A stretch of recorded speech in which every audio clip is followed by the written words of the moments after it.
to try is an exercise in moving around the kit, right?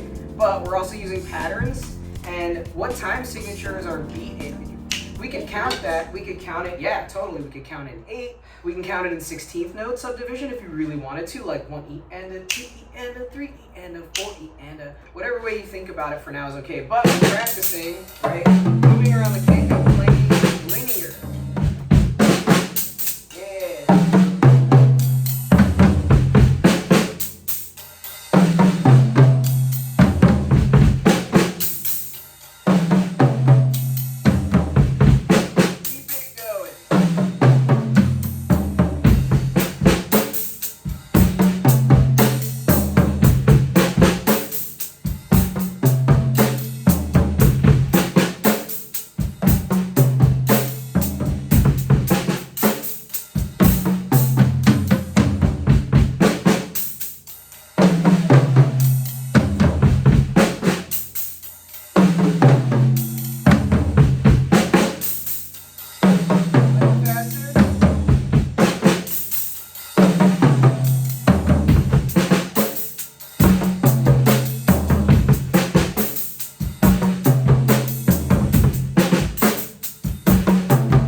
If I was like